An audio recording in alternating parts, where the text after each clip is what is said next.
জগতে তুমি তো এসেছো আমারই হতে।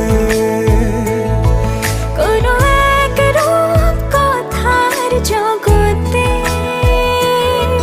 তুমি